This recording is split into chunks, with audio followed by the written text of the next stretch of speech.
Et arrête, tu sais quoi? T'es vraiment trop nul. T'es archi nul. Tu es viré de chez viré. Tu es né idiot et tu vas mourir idiot. Tu me casses les couilles, tu fous rien. Allez, dégage, casse-toi. Il est parfaitement légitime, les amis, que les entreprises virent les employés qui ne servent à rien. Ça va être le sujet de la vidéo d'aujourd'hui. Lorsqu'une personne, vous avez déjà entendu parler de ces informations à la télévision avec des titres sensationnels, telle entreprise fait des profits records et pourtant ils virent des employés. Oh les méchants, oh les salauds. C'est une réflexion d'une profonde stupidité et je m'en vais vous le démontrer dans la vidéo qui va suivre. Alors, quel est le but d'une entreprise, les amis? Le but d'une entreprise, vous le savez, c'est de faire du profit. Si une entreprise se retrouve avec une charge salariale, c'est-à-dire un certain nombre de salariés qui ne lui servent plus à rien, à savoir que ces jobs-là ne sont plus nécessaires ou ne font pas sens business-wise, cette entreprise n'a aucun intérêt à les garder et demander à l'entreprise de garder des employés qui ne servent à rien, puisqu'on pourrait les virer, c'est exactement la même chose que demander à une entreprise que de forcer à faire des dons à une association caritative. Toute la vidéo pourrait s'arrêter là, les amis. Il n'y a aucune différence entre payer 10 000 employés à faire un job qui ne sert à rien et les renvoyer chez eux et les payer tous les mois à rester chez eux. D'accord? À savoir à leur donner une rente. Il n'y a aucune différence. Une entreprise n'est pas tenue, quel que soit le profit qu'elle fait, de payer des employés qui ne servent à rien. C'est aussi simple que ça. Et en parlant de ça, c'est le moment d'aller chercher en description tes petits goodies. Tu as les 10 erreurs fatales de l'expatrié et 5 clés pour se lancer sur Airbnb sans argent. Tout ce que tu vas faire, c'est cliquer en description, t'inscrire à la newsletter. Ensuite, tu vas voir dans les articles, il y a un article qui commencer ici. Et c'est l'article qui est featured. Tu as au début de l'article les 2 liens pour télécharger gratuitement ces 2 petits guides. Les 10 erreurs fatales de l'expatrié et 5 clés pour se lancer sur Airbnb. Aussitôt tu appliqueras ces petits conseils, aussitôt tu pourras gagner de l'oseille et quitter le shithole France. On se retrouve tout de suite. Et c'est pour ça que c'est une réflexion débile en fait, c'est une réflexion de bas du front. Ah bah ils font plein d'argent, bah il faut qu'ils les redonnent aux employés. Ça c'est du communisme. L'un des principes fondamentaux du communisme, les amis, c'est ce qu'ils appellent comment dirais-je, un terme avec la plus-value. C'est l'idée que l'employé devrait être payé non pas en fonction des compétences qu'il apporte à l'entreprise, mais en fonction de la plus-value que l'entreprise fait grâce à lui. C'est-à-dire que je prends l'exemple très simple. Un employé dans une bijouterie, il est payé, voilà, c'est un employé de bijouterie, on va dire qu'il est payé 2 000 € par mois, il doit bien présenter, parler aux clients, connaître les bijoux, savoir vendre, etc. Pour ses compétences de vente, ses compétences professionnelles, la façon qu'il a de connaître son vocabulaire, etc. Il est payé 2 000 € par mois. Il vend un bijou 50 000 €. Sur ces 50 000 €, l'entreprise va faire, on va dire, 30 000 € de profit. Selon la doctrine communiste, il faudrait redistribuer à l'employé une partie de ces 30 000 €, puisque ces 30 000 € ont été faits grâce à l'inflation. Vous avez compris que c'est profondément stupide. Penser comme ça, c'est ne rien comprendre, en fait, à la notion de propriété privée. Parce que l'employé, c'est pas important de savoir quel est le chiffre qui a été remporté par l'employé. Le bénéfice qui a été fait grâce à la propriété de l'entreprise, à savoir grâce au bijou qui a été vendu. Ce bijou, on en a fait l'acquisition grâce à l'investissement des propriétaires de la bijouterie. Ce n'est pas l'employé qui a mis en risque son capital pour monter cette affaire. D'accord ? Si l'entreprise ne vend pas de bijoux et qu'elle coule, c'est pas la maison de l'employé qu'on va saisir. Par conséquent, étant donné que l'employé n'a pas de part dans l'entreprise, il n'y a aucune raison qu'il profite des bénéfices. Toute la doctrine communiste, de toute façon, est profondément stupide. C'est une doctrine qui ne plaît qu'aux débiles. Mais donc, souvent à la télé, vous entendez parler de ces boîtes qui font des profits records, mais ils virent des gens. Déjà, vous vous êtes jamais demandé est-ce qu'ils ne font-ils pas des profits records parce qu'ils virent des gens? N'y a-t-il pas eu un apport de capitaux parce qu'ils ont discuté avec les actionnaires, ils ont discuté et puis ils ont dit voilà, on a une masse salariale qu'on va pouvoir dégraisser, ça va nous faire gagner temps, on va avoir une entreprise qui sera plus dynamique, qui sera plus compétitive. Et c'est sur la base de ce dégraissement que les capitaux ont été intéressés à investir dans cette boîte. C'est-à-dire que si ils n'avaient pas prévu de virer les employés, peut-être les investisseurs auraient dit non mais votre boîte elle est trop lourde, il n'y a pas assez de profit, il n'y a pas assez de marge, on n'investit pas. Et il n'y aurait pas eu ces profits records. Maintenant je vais vous dire autre chose. allez me dire, bah d'accord, mais à ce moment-là, on n'a qu'à... les entreprises font des profits, on n'a qu'à les forcer à faire des dons. En fait, c'est une forme de taxe. Hein. Encore une fois, forcer une entreprise à payer des employés qui ne servent à rien, ça revient en même que forcer des entreprises à donner de l'argent à des associations caritatives. Et du coup, bah, ça revient en même qu'à dire aux entreprises, vous avez fait des profits, bah, on va les taxer. Sauf que les profits sont déjà taxés. D'accord? Mais pourquoi pas? On n'a qu'à taxer la moitié des profits d'une entreprise. Comme ça, on est sûr qu'elle coule. Et c'est là où je voulais en venir, en fait. Plus vous allez créer des systèmes qui alourdissent les entreprises, qui leur privent de leurs profits, qui donc rendent les investissements inintéressants, plus vous allez alourdir l'économie. Alors à court terme, c'est génial, ça fait des belles déclarations. Ouais, machin, on va taxer. Super. Toute la plèbe est contente, beaucoup de démagogie, le politicien est élu, derrière il se remplit les poches, etc. À moyen terme, à long terme, qu'est-ce que ça va faire? Comme pour l'immobilier, les amis. Ça fragilise l'économie. Parce qu'on a des entreprises qui sont de moins en moins dynamiques, parce qu'on a des entreprises qui sont de moins en moins compétitives, donc on perd des parts de marché, et petit à petit, ça fragilise l'économie.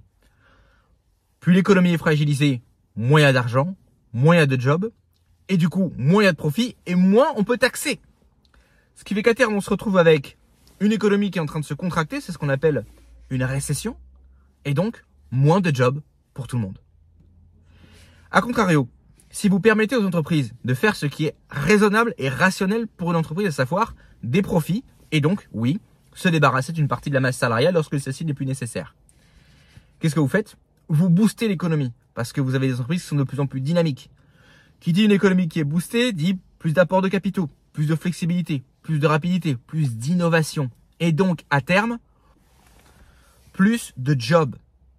Plus de jobs, ça veut dire des employés qui ont un plus large panel d'emplois, qui vont donc pouvoir avoir un plus grand pouvoir de négociation, parce que je rappelle que c'est un rapport entre l'offre et la demande. Plus il y a de jobs, plus l'employé a le rapport de force est en sa faveur, et plus il y a de l'argent.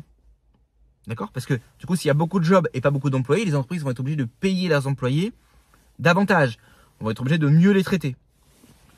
Ce qu'il faut retenir dans cette vidéo, les amis, c'est que plus vous alourdissez les entreprises en termes de charges, en termes de normes, en termes de taxes, plus vous ralentissez l'économie. Plus vous ralentissez l'économie, moins il y a de jobs, plus il y a de chômage, et plus les conditions de travail vont être difficiles. A contrario, plus vous donnez de la flexibilité aux entreprises. Et oui, ça veut dire qu'il y a des gens qui vont être virés.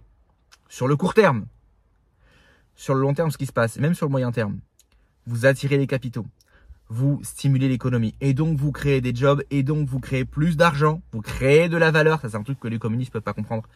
Vous créez de la valeur, et donc, in fine, cela permet à la majorité des gens de retrouver du travail où ils vont être mieux payés, et où les conditions de travail vont être meilleures. Ça me fait penser à un autre sujet. Lorsque un entrepreneur, quand je dis l'entrepreneur, c'est une métaphore. Ça peut être un entrepreneur, ça peut être des capitaux, ça peut être des sociétés d'investissement, ça peut être ce que vous voulez. Lorsque donc un entrepreneur investit, crée de l'emploi, amène sur le marché de nouveaux jobs. Vous vous dites peut-être, bah moi ça me sert à rien puisque j'ai déjà un job. Encore une fois, réflexion stupide. Plus il y a de jobs sur le marché, plus le rapport de force est en faveur des employés. Donc même si vous avez un job que vous ne comptez pas quitter parce que ceci, parce que cela, le fait qu'il y ait 10 autres jobs, 100 autres jobs, 1000 autres jobs qui vous attendent, ça vous donne un rapport de force au sein même de l'entreprise dans laquelle vous vous trouvez actuellement. Ça vous donne un rapport de force avec votre employeur. Vous pouvez négocier un salaire plus élevé. S'il le refuse, vous barrez. Et quand 2 ou 3 mecs se seront barrés et que l'entreprise commencera à compter le prix que ce turnover lui coûte, ils vont peut-être réfléchir à 2 fois avant de refuser des augmentations de salaire. Mais ça peut aussi vous permettre de négocier des conditions de travail, du télétravail, moins de meetings, des managers qui vont être amenés, on va leur dire, bon les gars, votre management toxique, là on va arrêter un petit peu parce que tout le monde se barre et qu'on n'est pas compétitif. Donc on va demander à ces managers toxiques de suivre des formations de management pour apprendre à manager peut-être de manière un peu plus moderne. Où effectivement on va stimuler l'employé, où effectivement on va donner plus de responsabilité à l'employé, où effectivement on va essayer d'avoir un management où on n'est pas systématique, il n'y a pas que le bâton, il y a aussi une carotte. Vous voyez ce que je veux dire? Donc, plus l'économie est souple, plus il y a de l'oseille, plus il y a de l'oseille, plus il y a de jobs, mieux c'est pour tout le monde. pour les demandeurs d'emploi et pour ceux qui ont également un emploi. Parce que ça crée une ambiance. D'accord? C'est ce qu'on appelle les métiers en tension. Métier en tension, c'est rien d'autre qu'un métier où il n'y a pas assez d'offres et trop de demandes. Ce qui veut dire que les gars, ils ont un restaurant qui tourne. Ils ont des clients qui veulent payer. Mais putain, il n'y a pas assez de serveurs. Qu'est-ce qu'ils sont obligés de faire? Ils sont obligés d'augmenter le salaire. Parce que comprenez bien que quand on dit on manque de serveurs, ce que ça veut dire c'est on manque de serveurs à ce prix-là. Vous avez compris, hein, on manque jamais de rien si on a l'oseille pour payer. D'accord? Si Tesla, Google peuvent payer des employés 200-300 000 $ par an, d'accord, c'est que quand on veut, on peut. Vous voyez, c'est pas des gens qui vont avoir du mal à recruter. Par contre, effectivement, quand ils vont recruter, ils vont être exigeants. Mais ils peuvent se le permettre parce qu'ils peuvent payer. C'est pareil pour les serveurs. Si vous allez me dire, oui, mais le restaurant, il n'a pas les moyens de payer les serveurs. Si vous êtes dans une industrie où vous avez besoin de main-d'œuvre et que vous n'avez pas les moyens de payer cette main-d'œuvre, alors vous devez augmenter le prix de vos plats. Pour reprendre l'exemple du restaurant. Mais je sais qu'un débile va venir me dire, oui, mais on peut pas augmenter les prix des plats parce que sinon les gens ils viennent plus. Et c'est là où je voulais en venir. Si votre activité n'est pas capable, et là je parle aux patrons ou aux débiles qui comprennent pas l'économie. Si votre activité n'est pas capable de se placer à un niveau de prix où elle reste attractive pour les clients et où en même temps ça leur permet de payer suffisamment la masse salariale, eh bien tout simplement c'est qu'en fait vous n'avez pas de business rentable. Donc, en fait le problème c'est pas qu'on manque de serveurs machin, c'est que le business n'est pas rentable parce que pour avoir des serveurs il faut payer tant, pour payer tant il faut que le plat soit à temps et si le plat est à temps, les gens ne sont pas prêts à payer pour ce prix là. Maintenant pourquoi les gens ne sont-ils pas d'accord de payer à ce prix là? Toujours un rapport d'offre et de demande les amis, c'est parce qu'il y a trop d'offres sur le marché pour le coup, trop de restaurants et que par conséquent comme il y a trop de restaurants on est obligé de faire une compétition au niveau des prix et les gars préfèrent aller au restaurant d'à côté où c'est moins cher. Par conséquent, il s'agit là d'une industrie qui est saturée. Je ne suis pas en train de dire que l'industrie des restaurants sont saturés. Je ne suis pas en train de dire l'inverse non plus. Mais c'est un exemple. C'est compris? Donc, quand les gens disent l'entreprise elle a fait des records profits, elle vire les gens. Ça n'a rien à voir. Il n'y a pas de corrélation. D'accord? Il n'y a pas de corrélation. Parce que l'entreprise ne doit rien à l'employé, sinon son salaire. L'entreprise ne doit pas à l'employé une rémunération par rapport au profit qu'elle fait. Une entreprise peut décider d'intéresser son staff par rapport au résultat pour le motiver. Ça peut être une stratégie de recrutement. Mais ça doit être mis en place effectivement au moment où la personne va être recrutée. Est-ce que ça fait sens pour l'entreprise? Est-ce que ça fait sens pour ce poste? Est-ce qu'on va décider de diminuer le salaire de base et de mettre des commissions? Tout ça, c'est à l'entreprise de le décider. Mais si lorsque vous avez passé le contrat, on vous a dit c'est tant par mois et on vous demande ça, la seule chose que l'entreprise vous doit, c'est votre salaire, les amis. Si elle fait 10 milliards d'euros de bénéfices, c'est pas votre problème. Si elle coule, c'est pas votre problème. D'accord? Si le mec, il a pris des risques, et qu'il en ait pris ou pas d'ailleurs. Alors, il y a des débiles qui vont dire, oui, mais les riches, ils prennent pas de risques. Déjà, si, les riches prennent des risques. Ils prennent des risques, il y en a qui se plantent. Mais si maintenant vous me dites, il n'y a aucun risque, qu'est-ce qui vous empêche